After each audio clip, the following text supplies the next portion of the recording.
सोचो एक सेकंड के लिए, आप गांव के किसी कोने में बैठे हो, आसपास कोई मोबाइल टावर दिखाई नहीं दे रहा, बिजली भी कभी कभी आती है, लेकिन फिर भी आप बिना बफरिंग के 4K वीडियो कॉल कर पा रहे हो। न कॉल ड्रॉप, न आवाज अटकती हुई। ये कोई साईफाई मूवी का सीन नहीं है, ये एक्चुअली इंडिया के इंटरनेट का 2006 का रोड मैप है। आज के वीडियो में हम बिना हाइप और बिना एग्जैजरेशन के ये समझेंगे कि 6G, सैटेलाइट इंटरनेट और भारत नेट का असली रोल क्या है और रियलिटी में ये टेक्नोलॉजीज आपकी जिंदगी को कैसे इम्पैक्ट करने वाली हैं।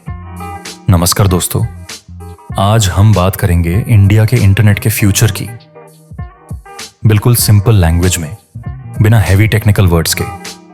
अगर आप स्टूडेंट हो, रिमोट वर्कर हो, कंटेंट क्रिएटर हो, फ्रीलांसर हो या फिर कोई छोटा बिजनेस चला रहे हो, तो ये वीडियो आपके लिए एक फ्यूचर प्लानिंग गाइड जैसा होगा। आज इंडिया में इंटरनेट का सबसे बड़ा प्रॉब्लम स्पीड नहीं है। सिटीज में 5G आ चुका है, फाइबर कनेक्शंस भी अवेलेबल हैं, फिर भी हमें बफरिंग, कॉल ड्रॉप और स्लो स्पीड का इशू फेस करना पड़ता है। विलेज और सिटी के बीच इंटरनेट का गैप अभी भी काफी ज्यादा है। नेटवर्क कंजेशन एक बड़ा रीजन है, मतलब एक ही टावर पर बहुत ज्यादा लोग डिपेंड कर रहे हैं। टावर बेस्ड इंटरनेट की अपनी लिमिटेशंस हैं, डिस्टेंस, टेरेन और इंफ्रास्ट्रक्चर कॉस्ट। इसलिए सच ये है कि प्रॉब्लम स्पीड की नहीं, प्रॉब्लम कवरेज और कंसिस्टेंसी की है। बहुत लोग सोचते हैं कि 6G की बास 5G का थोड़ा फास्ट वर्जन होगा, लेकिन रियलिटी यह है कि 6G का कॉन्सेप्ट काफी अलग है। 6G एक AI ड्रिवन नेटवर्क होगा जहां सिस्टम खुद डिसाइड करेगा कि डेटा को कैसे रूट करना है ताकि डिले ऑलमोस्ट जीरो हो।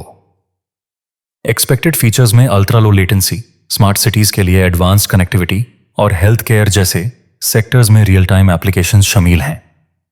कुछ एक्सपेरिमेंटल एरियाज में होलोग्राम टाइप कम्युनिकेशन पर भी का काम चल रहा है, लेकिन ये अभी अर्ली रिसर्च स्टेज में है।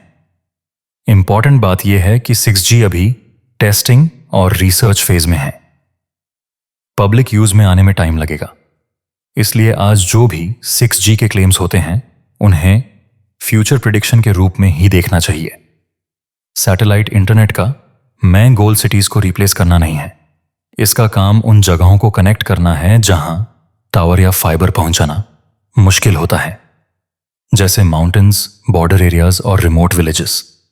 आज के मॉडर्न सैटेलाइट सिस्टम्स, स्पेशली लियो सैटेलाइट्स, पुराने सैटेलाइट इंटरनेट से काफी फास्ट और रिलायबल हैं। लेकिन यह भी सच है कि सैटेलाइट इंटरनेट वेदर से इंपैक्ट होता है और अभी कॉस्ट थोड़ी ज्यादा है। इसलिए सैटेलाइट इंटरनेट को 5G या फाइबर का कंपेटिटर नहीं, बल्कि बैकअप और सपोर्ट सिस्टम के रूप में देखना चाहिए। सिंपल वर्ड्स में बोलें तो सैटेलाइट इंटरनेट टावर का दुश्मन नहीं, उसका बैकअप है। भारत नेट इंडिया का एक ऐसा प्रोजेक्ट है जो क्वाइटली रूरल इंटरनेट का फाउंडेशन स्ट्रॉन्ग कर रहा है।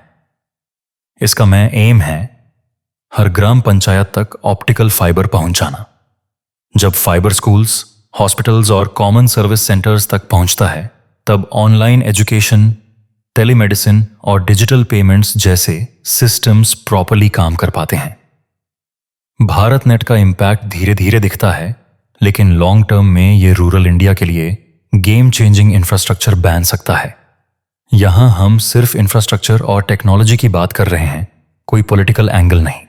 2026 में इंडिया का इंटरनेट एक सिंगल टेक्नोलॉजी पर डिपेंड नहीं करेगा। सिटीज में 5G के साथ अर्ली 6G ट्रायल्स चल सकते हैं, टाउन्स में फाइबर और 5G का कॉम्बिनेशन होगा, विलेजेस में भारत नेट के साथ सैटेलाइट इंटरनेट सपोर्ट देगा। इमरजेंसी और डिजास्टर जोन्स में सैटेलाइट इंटरनेट एक रिलायबल बैकअप के रूप में काम करेगा। इसका रिजल्ट यह होगा कि प्योर इंडिया में एक लेयर्ड इंटरनेट सिस्टम बनेगा, जहां एक नेटवर्क फेल हुआ तो दूसरा तुरंत काम करे। इस फ्यूचर इंटरनेट का सबसे बड़ा फायदा आम आदमी को मिलेगा। स्टूडेंट्स बिना नेटवर्क ड्रॉप के ऑनलाइन पढ़ सकेंगे। फ्रीलांसर्स और रिमोट वर्कर्स ग्लोबल क्लाइंट्स के साथ स्मूथ काम कर पाएंगे। कंटेंट क्रिएटर्स को लोकेशन की लिमिटेशन नहीं रहेगी और रूरल एरियाज से भी टैलेंट डिजिटल दुनिया में आगे आ पाएगा। स्मॉल बिजनेसेस के लिए डिजिटल पेमेंट्स और ऑनलाइन रीच और स्ट्रांग होगी। 2026 का इंटरनेट सिर्फ फास्ट नहीं होगा, बल्कि फेयर और एक्सेसिबल होगा। टेक्नोलॉजी का असली फायदा तब होता है जब वो हर किसी तक पहुंच सके। जो लोग आज इस चेंज को समझकर तैयारी शुरू कर देंगे, वही लोग कल आने वाली अपॉर्चुनिटीज को सबसे पहले ग्रैब कर पाएंगे।